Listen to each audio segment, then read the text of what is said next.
Praise the Lord. Ahanbamagtada, yengbiriba, amasung tabiriba, nungsizaraba chilinausing, iche chalima pabungsing, marupsing ojasing mayam pumnamakta, dayanan laishramna, Kanbiba, Mapu, Equibuloina biba, Emmanuel, Thadok pidaba, Afaba yausenba, Good Shepherd, Oiramba oiriba masung lakadaba ngamba Mapu, Prabhu Jesu Christa, Jesus Christ ki, Papkok piba Mapugi minglenda, Tamoydagi nungsiba, Pongdok jabaga loinana, Yaifa mangolsu, Pizari, yengbiriba masung tabiriba, do matam chupada, Prabhu Jesu na, Loina biba oisanu, amasung, Pattabadagi, Pattaba tauramba taragasu, Shaitangi pangalna, Lairamba taragasu, Masigi wapausi, amasung Kanbiba Mapugi YouTube channel, yengbiriba dom, Adom dagi Fattabagi Shaitangi pangalado, Prabhu Jesu na, Lautok biba oisanu. Amen. Mayam nagagi chilinaw brother amagi video ma social media da viral oiduna leibirami ina thengnajai masi ujaba matamda ikharadang mayam da phongdoksarake mayam da tahanjarake mayam karigi damakta no aina nagagi iche sing khoi chilinaw sister sing brother sing gi video sing ase aina thagat libase mayam kari maram gi no haiba matamda ne iramdam manipur nusi khraba iramdam manipur dagi Christian kauba kharana Prabhu Jesu Christa na igi amat tangairaba Kanbiba Mapuni haiduna Jesu Christa bu thajaba lausanjaba machanupi kayama mekhoigi mawong mataw mekhoina Christian haina kauraga mekhoigi thabak mekhoina tawthorakpa mekhoigi wangang sangang mekhoigi mihat minei mekhoina tawthorakpa business mekhoina hatoiba nupi angang sing urakpa matamdagi Prabhu Jesu Christa gi lambi dagi nathai greb point se khangbiu mayam karigi damakta no aina Christian kauraga kuki gi mi haliba pumnamakta haijaba nate ko mi hatpa singi matang da ina semjariba se maramdi madu Christian gi thabak nate madu Jesu Christa gi thabak nate madu Jesu Christa na takpiba nate maikhoi mi haliba micham haliba sing maikhoi Christa gi tunginba Christian nate haibase aigu thok chaning mani maramdi maikhoi na maram oiraga nauna thajarakpa mioi kaya khudi thireba mayam Jesu Christa da thaja duna laijaramba macha nupi kayama ngasidi maitai singi marakta awafam da ta duna mayam gi minok maishap kaya fangduna laire hello mayam sing ngasi su ai kainoma wahai amani phongthok haige habdi aina mamangda kugi singi maramda moigi chinchiba moina sumaina tawe adu da tawe aina ngangi ba leibane ko adu aina ngangi bado kadigira hairaga kugi singna huralaga akoi tangkul naga bu taijin ba ko moina akoi bu naumai kapaga utadagi akoi bu taijin ba adugi tamagta adudi chumde adumaina ngangano adumaina tawgano adudi phatte aina ngangbu wane ba ko aduda ay moibu nung aina daba adu ada leibagi wanati moina wangang ni budu chumde aina singthok pibane ba aduda kugi misina yam sauraga aibu kari gara ngang liye nangi nasakto adu ada aina mayam sing naijo khalloy bugo aina moibu ngang liba wahai topic adudadi moise tipei tawba ngamdeba moisi tipei tawba ngamdabagi utadagi aibu amuka nganglakpa huranba misingbu hurale haridi sawe haiba adungumba chattuneda mayamna su phap taramgani haibuko moina nganglibudu aina di moina tawribudu adu chumde haina adum samna haibi wane buko aduda moina sauningai moina lanba tawdradi aranba tawdradi kari sauningai lege moina fattaba tawraga aikhoibu tawe aina taijinbagi aina adu chumde aina sengthokpibu aduba adumuk sauribudu yongo aina haibdi kugi khungjai narco terrorist refugees sungbu haiba aina haibdi noisi chakem charadi chakem chawo sa charadi sa chaye aina hayo waneda moina chakem charaga sa chaye aina haibdu chumde wane sa chaye othokbu kandadi chakem othokbudu henna ikaidra sineda aina di moi tamakta haibi waneda Manipurda leiriba nagasing hojik akhoi tumina leiba yaba matam natiko yam singna leigadoba matam lakreko nachina naw singbo hat pi grabne ko nangi nayamba gi kari nangi nayamba gi yum mai thabi grabne ko akhoi tumina pangna leiba yadre ko adaga amana kari haibra rega tangkhul sing di Christian nate tangkhul naga sing di Christian nate idea noina tori basi Christian gi thabak raga akhoi na kari toge adaga handak ki irang handak ta lan tori basi asise Christian gi lan nate asida dharma lakningai leite se hongjai singna lammulaga ha moisu Christian ne akhoi su Christian ne aibagi tamakta lamun ba yabrane lamun ba yayar di moija England rom chalaga mulurone England da su Christian yam leyeba mo yara kira wangang bo loitringai da loina hatokrani ne adaga Christian gi wangang ba sahe moina to thokri bi Satan gi thabak ngakta to thoga Christian ga aina thabak ti moina Satan gi tawri baneba mi champra chabo hatlaga moisi Christian ne noisi ko Christian ne ba matik chade noisi Christian na tin noisi Satan gi mine noisi noina chinda gi Christian naina pan ba matik chade si phausu pan ba matik chade ko ikaidra noi gi leiriba hoji noi gi michang yawningai haina noina tawriba akhoi khangwe na khanbrone noi gi church da mayang macha sing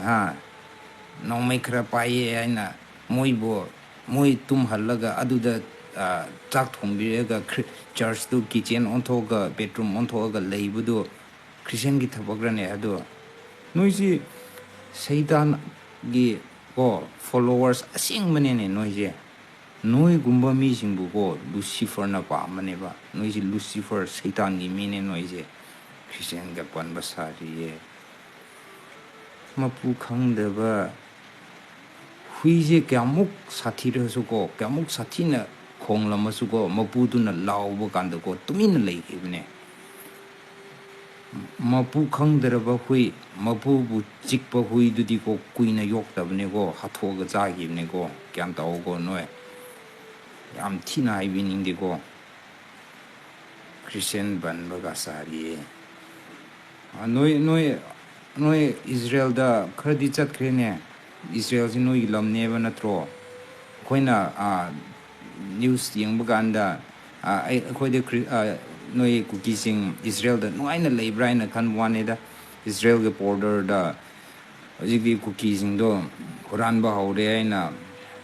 Israel ge police sing do na talaga phubu si yaure thunda phubu ganda aidi original adigi Israel ge mira na khan ba thunda yeba ganda di henu aina lawthoe ne cookie oina muwane da aidi Israel ge mira na khalamba as nokning do Israel ge mine na mongdi asida scarf neiraga mongdi kyamuk tawras noi ko noi mi singsi ko Satan ne ko noi ne kyamuk noi na leiba mafum guding irang thoke ba leitine esi karigira noi ju khallo ne noi si mi na tre bisi sina takpane ne sina proof ne mapu bu khangba mi ama oiradi ko hojiksu mapu khangadi noi hingba de yagani haina khalle aigi wakhandadi ahan leader sing na zum dum nungsiye haina go adum leihangadaba made adubo mapu khangdaba hui mi dudi go kuina hingadaba mande adaga noi gi chintiba haibige mi atopage Nepali gi hameng huralaga phubiradi tangkul naga ne haina haibaza nahanso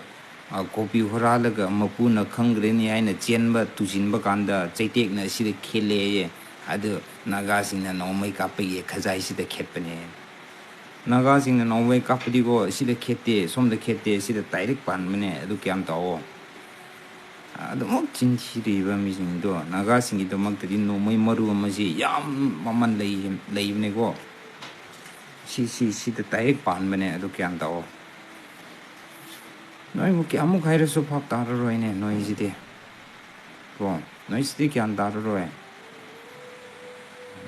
ꯍꯧꯖꯤꯛ ꯐꯥꯎꯁꯨ ꯅꯣꯏꯕꯨꯀꯣ ꯏꯔꯥꯡ ꯄꯥꯝꯗꯦ ꯍꯥꯏꯅ ꯀꯔꯤꯁꯨ ꯇꯧꯕꯤꯗ꯭ꯔꯤꯕꯅꯤꯀꯣ ꯑꯗꯨꯕꯨ ꯅꯣꯏꯅ ꯑꯗꯨꯝ ꯍꯦꯟꯖꯤꯟꯅ ꯇꯥꯡꯈꯨꯜ ꯅꯥꯒꯥꯒꯤ ꯈꯨꯟ ꯚꯤꯂꯦꯖ ꯈꯔꯗ ꯅꯣꯏꯅ ꯑꯦꯇꯦꯛ ꯑꯗꯨꯝ ꯇꯧꯔꯤꯌꯦꯀꯣ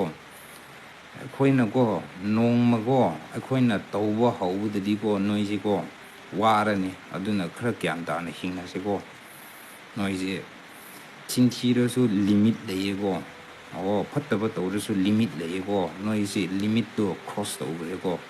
ꯑꯗꯨꯅ ꯅꯣꯏ ꯒ꯭ꯌꯥꯟ ꯇꯥꯎꯀꯣ ꯅꯣꯏ ꯒ꯭ꯌꯥꯟ ꯇꯥꯎ ꯑꯁꯤꯅꯤ ꯃꯌꯥꯝ ꯃꯁꯤꯗ ꯑꯩꯅ ꯅꯥꯒꯥꯒꯤ ꯕ꯭ꯔꯗꯔ ꯑꯣꯔ ꯁꯤꯁꯇꯔꯁꯤꯡꯒꯤ ꯚꯤꯗꯤꯑꯣ ꯑꯩꯅ ꯇꯥꯍꯟꯖꯔꯛꯄꯒꯤ ꯃꯔꯝꯗꯤ ꯑꯩꯉꯣꯟꯗ ꯍꯔꯥꯎꯕ ꯅꯨꯡꯉꯥꯏꯖꯕ ꯑꯃ ꯐꯥꯎꯖꯩ ꯃꯗꯨꯗꯤ ꯏꯔꯝꯗꯝ ꯃꯅꯤꯄꯨꯔꯗ ꯄ꯭ꯔꯚꯨ ꯖꯤꯁꯨ ꯈ꯭ꯔꯤꯁꯇꯒꯤ ꯋꯥꯍꯩ ꯏꯟꯖꯕ ꯄ꯭ꯔꯚꯨ ꯖꯤꯁꯨ ꯈ꯭ꯔꯤꯁꯇꯕꯨ ꯊꯥꯖꯕ ꯑꯗꯨꯒ ꯄ꯭ꯔꯚꯨ ꯖꯤꯁꯨ ꯈ꯭ꯔꯤꯁꯇꯒꯤ ꯇꯨꯡ ꯏꯟꯖꯕ ꯃꯆꯥꯁꯤꯡꯒꯤ ꯃꯔꯛꯇ ꯃꯌꯥꯝꯒꯤ ꯃꯔꯛꯇ ꯏꯁꯣꯔꯅ ꯂꯣꯏꯅꯕꯤꯕꯁꯦ ꯏꯁꯣꯔꯒꯤ ꯅꯨꯡꯁꯤꯕ ꯈꯪꯖꯕ ꯅꯧꯅ ꯄꯣꯛꯆꯕ ꯃꯆꯥ ꯀꯌꯥ ꯂꯩ ꯍꯥꯏꯕꯁꯦ ꯑꯩꯅ ꯃꯌꯥꯝꯗ ꯎꯠꯊꯣꯛꯆꯅꯤꯡꯕꯅꯦꯕ ꯅꯦꯒꯦꯇꯤꯚ ꯑꯣꯏꯅ ꯂꯥꯟꯅ ꯈꯜꯂꯤꯕ ꯈ꯭ꯔꯤꯁꯇꯦꯟ ꯑꯣꯏꯔꯗꯤ ꯄꯣꯄꯤ ꯊꯥꯕ ꯌꯥꯕ꯭ꯔꯥ ꯈ꯭ꯔꯤꯁꯇꯦꯟ ꯑꯣꯏꯔꯗꯤ ꯃꯤꯒꯤ ꯂꯝ ꯇꯥꯟꯕ ꯌꯥꯕ꯭ꯔꯥ ꯈ꯭ꯔꯤꯁꯇꯦꯟ ꯑꯣꯏꯔꯗꯤ ꯅꯨꯄꯤ ꯑꯉꯥꯡꯁꯤꯡ ꯍꯥꯠꯄ ꯌꯥꯕ꯭ꯔꯥ ꯈ꯭ꯔꯤꯁꯇꯦꯟ ꯑꯣꯏꯔꯗꯤ ꯅꯤꯁꯥ ꯗ꯭ꯔꯒꯁ ꯆꯥꯕ ꯌꯥꯕ꯭ꯔꯥ ꯈ꯭ꯔꯤꯁꯇꯦꯟ ꯑꯣꯏꯔꯗꯤ ꯆꯔꯆ ꯃꯅꯨꯡꯗ ꯅꯣꯡꯃꯩ ꯄꯥꯏꯕ ꯌꯥꯕ꯭ꯔꯥ ꯍꯥꯏꯗꯨꯅ ꯈꯟꯕ ꯀꯌꯥ ꯑꯃ ꯌꯥꯎꯔꯦꯕ ꯃꯈꯣꯏꯁꯤꯡꯗꯨꯗ ꯑꯩꯅ ꯎꯠꯊꯣꯛꯆꯅꯤꯡꯕꯅꯤ ꯑꯃꯁꯨꯡ ꯌꯥꯝꯅ ꯅꯨꯡꯁꯤꯕ ꯐꯥꯎꯖꯩ ꯃꯔꯨꯑꯣꯏꯅ ꯅꯥꯒꯥꯒꯤ ꯕ꯭ꯔꯗꯔ ꯑꯃꯁꯨꯡ ꯁꯤꯁꯇꯔ ꯑꯣꯖꯥꯁꯤꯡꯁꯦ ꯃꯁꯤꯗ ꯀꯨꯀꯤꯒꯤ ꯃꯥꯏꯀꯩꯗꯒꯤ ꯀꯃꯦꯟ ꯈꯔ ꯂꯥꯛꯏ ꯅꯥꯒꯥꯒꯤ ꯃꯇꯥꯡꯗ ꯅꯥꯒꯥꯗ ꯌꯥꯝꯅ ꯊꯥꯒꯠꯂꯤ ꯍꯥꯏꯗꯨꯅ ꯑꯐꯕꯗꯨꯗꯤ ꯑꯩꯅ ꯎꯖꯕ ꯑꯐꯕꯗꯨꯗꯤ ꯑꯩ ꯊꯥꯒꯠꯆꯩ ꯅꯈꯣꯏꯗꯒꯤꯁꯨ ꯑꯐꯕꯗꯨ ꯎꯍꯟꯕꯤꯔꯛꯎ ꯑꯩ ꯊꯥꯒꯠꯆꯔꯛꯀꯦꯕ ꯀꯟꯕꯤꯕꯒꯤ ꯚꯤꯗꯤꯑꯣ ꯊꯥꯕꯤꯔꯛꯎ ꯅꯨꯡꯁꯤꯕꯒꯤ ꯃꯦꯁꯦꯖ ꯄꯤꯕꯤꯔꯛꯎ ꯀꯣꯛꯄꯤꯕꯒꯤ ꯋꯥꯍꯩ ꯍꯥꯏꯕꯤꯔꯛꯎ ꯕꯥꯏꯕꯜꯗ ꯄ꯭ꯔꯚꯨ ꯖꯤꯁꯨ ꯈ꯭ꯔꯤꯁꯇꯅ ꯀꯔꯤ ꯍꯥꯏꯒꯦ ꯑꯣꯜ ꯇꯦꯁꯇꯥꯃꯦꯟꯗ 10 ꯀꯃꯥꯟꯃꯦꯟ ꯌꯥꯊꯪ 10 ꯑꯗꯨꯒ ꯅ꯭ꯌꯨ ꯇꯦꯁꯇꯥꯃꯦꯟꯗ ꯖꯤꯁꯨ ꯈ꯭ꯔꯤꯁꯇꯅ ꯂꯥꯛꯄꯤꯔꯒ ꯌꯥꯊꯪ ꯑꯃꯈꯛ ꯄꯤ ꯖꯤꯁꯨ ꯈ꯭ꯔꯤꯁꯇꯅ ꯄꯤꯕꯤꯕ ꯌꯥꯊꯪꯅꯤ ꯌꯤꯁꯨꯒꯤ ꯇꯨꯡ ꯏꯜꯂꯤꯕ ꯍꯥꯏꯔꯤꯕꯁꯤꯡꯀꯣ ꯑꯩ ꯄꯥꯊꯣꯛꯆꯔꯛꯀꯦꯕ ꯖꯣꯍꯥꯟ ꯄꯟꯗꯨꯞ 13 ꯄꯗ 14 ꯑꯃꯁꯨꯡ 15 ꯄꯥꯊꯣꯛꯆꯔꯛꯀꯦ ꯑꯩꯅ ꯅꯈꯣꯏꯗ ꯑꯅꯧꯕ ꯌꯥꯊꯪ ꯑꯃ ꯄꯤꯔꯤ ꯃꯗꯨꯗꯤ ꯅꯈꯣꯏ ꯑꯃꯒ ꯑꯃꯒ ꯅꯨꯡꯁꯤꯅꯧ ꯑꯩꯅ ꯅꯈꯣꯏꯕꯨ ꯅꯨꯡꯁꯤꯕ ꯑꯗꯨꯒꯨꯝꯅ ꯅꯈꯣꯏꯅꯁꯨ ꯑꯃꯒ ꯑꯃꯒ ꯅꯨꯡꯁꯤꯅꯧ ꯅꯈꯣꯏ ꯑꯃꯒ ꯑꯃꯒ ꯅꯨꯡꯁꯤꯅꯔꯕꯗꯤ ꯃꯁꯤꯅ ꯃꯤ ꯈꯨꯗꯤꯡꯅ ꯅꯈꯣꯏ ꯑꯩꯒꯤ ꯁꯦꯕꯣꯛꯁꯤꯡꯅꯤ ꯍꯥꯏꯕ ꯈꯪꯒꯅꯤ ꯅꯨꯡꯁꯤꯅꯧ ꯃꯔꯝꯗꯤ ꯖꯤꯁꯨ ꯈ꯭ꯔꯤꯁꯇ ꯅꯨꯡꯁꯤꯕꯒꯤ ꯃꯄꯨꯅꯤ ꯈ꯭ꯔꯤꯁꯇꯤꯌꯟ ꯍꯥꯏꯔꯤꯕ ꯃꯀꯣꯛꯇꯣ ꯖꯤꯁꯨ ꯈ꯭ꯔꯤꯁꯇꯗꯣ ꯅꯨꯡꯁꯤꯕꯒꯤ ꯃꯄꯨꯅꯦꯕ ꯑꯗꯨꯕꯨ ꯅꯈꯣꯏꯗꯒꯤ ꯅꯨꯡꯁꯤꯕ ꯎꯔꯛꯇꯕ ꯃꯇꯝꯗ ꯂꯩꯃꯤꯟꯅꯔꯨꯔꯤꯕ ꯃꯐꯝ ꯄꯨꯝꯅꯃꯛꯀ ꯃꯤꯁꯤꯡꯒ ꯈꯠꯅꯔꯛꯄ ꯃꯇꯝꯗ ꯅꯣꯠ ꯑꯣꯟꯂꯤ ꯈꯠꯅꯕ ꯈꯛꯇ ꯅꯠꯇꯅ ꯍꯥꯠꯇꯣꯔꯛꯄ ꯃꯇꯝꯗ ꯐꯣꯡꯗꯣꯛꯆꯔꯤꯕꯅꯤ ꯃꯁꯤꯗ ꯀꯨꯀꯤꯒꯤ ꯃꯤꯑꯣꯏꯁꯤꯡꯅ ꯑꯩꯗꯤ ꯃꯤ ꯄꯨꯝꯅꯃꯛꯇ ꯍꯥꯏꯖꯕ ꯅꯠꯆꯗꯦ ꯑꯩꯅ ꯎꯅꯖꯕ ꯅꯨꯄꯤ ꯑꯉꯥꯡ ꯍꯥꯠꯇꯣꯔꯛꯄ ꯐꯠꯇꯕ ꯇꯧꯔꯤꯕꯁꯤꯡ ꯑꯗꯣ ꯑꯗꯨꯗꯅꯤ ꯃꯔꯝꯗꯤ ꯃꯈꯣꯏ ꯈ꯭ꯔꯤꯁꯇꯤꯌꯟ ꯀꯧꯕꯒꯤ ꯃꯔꯝꯅ ꯖꯤꯁꯨ ꯈ꯭ꯔꯤꯁꯇꯅ ꯑꯩꯉꯣꯟꯗ ꯋꯥꯄꯥꯎ ꯁꯤꯟꯅꯕꯤꯕꯒꯤ ꯃꯔꯝꯅ ꯑꯐꯕ ꯋꯥꯄꯥꯎꯁꯦ ꯑꯩꯅ ꯍꯥꯏꯔꯣꯏ ꯍꯥꯏꯔꯒꯁꯨ ꯏꯄꯥꯅ ꯍꯥꯏꯍꯜꯂꯦꯕ ꯃꯔꯝꯗꯤ ꯃꯇꯝ ꯑꯃꯗ ꯖꯤꯁꯨ ꯈ꯭ꯔꯤꯁꯇꯅ ꯍꯥꯏꯔꯛꯀꯅꯦꯕꯀꯣ ꯄꯨꯛꯅꯤꯡ ꯍꯣꯡꯗꯕ ꯇꯥꯔꯒꯗꯤ ꯑꯩꯅ ꯑꯩꯒꯤ ꯏꯆꯥꯅꯨꯄꯥ ꯗꯌꯥꯅꯟ ꯂꯥꯏꯁ꯭ꯔꯝꯕꯨ ꯁꯤꯖꯤꯟꯅꯗꯨꯅ ꯐꯣꯡꯗꯣꯛꯍꯟꯈ꯭ꯔꯤꯕ ꯋꯥꯍꯩ ꯑꯗꯣ ꯅꯈꯣꯏꯅ ꯇꯥꯅ ꯄꯨꯛꯅꯤꯡ ꯍꯣꯡꯗ꯭ꯔꯤꯕ ꯀꯔꯤꯒꯤꯅꯣ ꯍꯥꯏꯅ ꯃꯈꯣꯏꯒꯤ ꯀꯨꯀꯤꯒꯤ ꯃꯤꯑꯣꯏꯁꯤꯡꯅꯒ ꯅꯨꯄꯤ ꯑꯃ ꯌꯥꯁꯤꯀꯥ ꯍꯥꯏꯔꯤꯕ ꯅꯨꯄꯤ ꯑꯃꯅꯒ ꯃꯩꯇꯩꯅ ꯈ꯭ꯔꯤꯁꯇꯤꯌꯟ ꯑꯣꯏꯕꯁꯤ ꯏꯔꯨꯖꯅꯤꯡꯗꯅ ꯇꯧꯕꯅꯤ ꯀ ꯍꯥꯏꯕꯒꯤ ꯌꯥꯝꯅ ꯃꯈꯣꯏꯅ ꯃꯩꯇꯩꯁꯤꯡꯒꯤ ꯃꯔꯛꯇ ꯂꯩꯔꯤꯕ ꯖꯤꯁꯨ ꯈ꯭ꯔꯤꯁꯇ ꯊꯥꯖꯕꯁꯤꯡꯁꯦ ꯃꯈꯣꯏ ꯖꯤꯁꯨ ꯈ꯭ꯔꯤꯁꯇꯤꯌꯟ ꯑꯣꯏꯅꯒ ꯎꯕꯤ ꯄꯣꯟꯇꯦꯕ ꯅꯠꯇ꯭ꯔ ꯃꯌꯥꯝ ꯑꯗꯨꯕꯨ ꯖꯤꯁꯨ ꯈ꯭ꯔꯤꯁꯇ ꯖꯥꯇꯤ ꯕꯤꯖꯥꯇꯤ ꯈꯥꯏꯗꯕ ꯃꯄꯨꯅꯤ ꯍꯥꯏꯕꯁꯦ ꯑꯗꯨꯒ ꯃꯩꯇꯩꯁꯤꯡ ꯑꯩꯈꯣꯏꯅꯅꯦ ꯖꯤꯁꯨ ꯈ꯭ꯔꯤꯁꯇ ꯊꯥꯖꯔꯛꯄꯗꯤꯀꯣ ꯑꯩꯈꯣꯏꯗ ꯇꯦꯁꯇꯤꯃꯣꯅꯤ ꯑꯃꯃꯝ ꯂꯩꯔꯒ ꯊꯥꯖꯔꯛꯄ ꯉꯥꯛꯇꯅꯤ ꯇꯦꯁꯇꯤꯃꯣꯅꯤ ꯏꯁꯣꯔꯅ ꯀꯧꯊꯣꯛꯄꯤꯔꯛꯄ ꯉꯥꯡꯖꯔꯤꯕ ꯑꯩꯁꯦ ꯈ꯭ꯔꯤꯁꯇꯤꯌꯟ ꯌꯥꯔꯝꯗꯕ ꯄꯥꯁꯇꯔ ꯐꯨꯔꯝꯕ ꯑꯍꯤꯡꯗ ꯆꯔꯆꯇ ꯆꯪꯗꯨꯅ ꯀꯝꯄꯥꯎꯟꯗ ꯆꯪꯗꯨꯅ ꯄꯥꯁꯇꯔ ꯐꯨꯔꯝꯕ ꯇꯥꯔꯒꯁꯨ ꯖꯤꯁꯨ ꯈ꯭ꯔꯤꯁꯇꯅ ꯎꯠꯊꯣꯛꯄꯤꯔꯛꯄ ꯃꯇꯝꯗ ꯑꯩ ꯆꯠꯄ ꯉꯝꯈꯤꯗꯕꯅꯤ ꯆꯩꯅꯥ ꯐꯥꯎꯗꯨꯅ ꯑꯗꯨꯕꯨ ꯖꯤꯁꯨ ꯈ꯭ꯔꯤꯁꯇꯅ ꯑꯔꯣꯏꯕ ꯃꯇꯝꯗ ꯏꯆꯥꯅꯨꯄꯥ ꯅꯪꯒꯤ ꯍꯥꯟꯅꯒꯤ ꯑꯅꯥꯕ ꯐꯍꯟꯕꯤꯔꯦ ꯍꯥꯏꯕꯤꯔꯛꯄ ꯈꯪꯅꯗꯕ ꯃꯤꯁꯛ ꯑꯃ ꯂꯣꯏꯅꯗꯨꯅ ꯅꯪꯁꯦ ꯑꯩꯅ ꯅꯨꯡꯁꯤ ꯉꯁꯤꯗꯒꯤꯗꯤ ꯅꯪ ꯑꯩꯉꯣꯟꯗ ꯊꯥꯒꯠꯂꯨ ꯍꯥꯏꯗꯨꯅ ꯍꯥꯏꯕꯤꯔꯛꯄꯅꯤ ꯑꯃꯁꯨꯡ ꯖꯤꯁꯨ ꯈ꯭ꯔꯤꯁꯇꯅ ꯇꯧꯍꯟꯕꯤꯕ ꯊꯧꯒꯜꯅꯦꯕ ꯅꯈꯣꯏꯗꯒꯤ ꯑꯐꯕꯗꯨ ꯎꯠꯊꯣꯛꯎꯕ Christian sita mangal ni haina hairaga nikhoi di mangal amatta nateba nikhoi tawisa aduga mamangda nagagi sister mana haibi ko mayam moi cookie gi Christian cookie singi Christian leader forum na naga amasung cookie di Christian oibanina khoi khatna ruisi akhoi compromise tawsi akhoi maral kokna si haiduna ko mamangda ina semjekibani aina kokpiba haibase khwaidagi fai adubu yengbiriba chilna oiche chelsing adomda aina adomgi lamsu aina lauge haiba adomgi misu aina hatke haiba adomgi dukansu aina mai thage haiba aduga adomna saurakpa matamda akhoi Christian nina akhoi koknarasi haiba taragadi adomi yaningadra koknarasi aina haigadoribase sungai haidra su yaiba maramdi aina fattaba tawdragadi koknarasi haibagi mathau tabra hoi miyoibase soidaba landabadi ngamdi adubu soidaba landaba ngamdi haina mi pangata hatorakpa soidaba landaba ngamdi haina drugs tharakpa soidaba landaba ngamdi haiduna angang ani hatok pirakpa soidaba landaba ngamdi haiduna church manungda nongmai pairaga changbagi video social media da viral oirakpa sibu soidaba landaba mi ngamdaba miyoibani haigadraba masidi khangkhangna tawba natra oi soidaba landaba se nomakak oikhibe nini oikhibe adu humni subadi oireba mekhodi hanjan mi halise soidaba landaba ngamdaba miyoiba oibagi maramna natte maramdi mekhoi Jesu Christa gi nungsibado khangdabagi maramnani aina haijabasida kanagumba cookie gi miyoi singna yengbiba taragadi nekhoina shauribado nekhoi amuktang khandaraga yengoba aina haiba wahai asida aidi holy bible dagi ngatani aina phongdokcharibase aina phongdokchariba holy bible gi wahai se lali aina amtang proof tawiro adudi natadana akampet ngangdana machin thiba ngangdana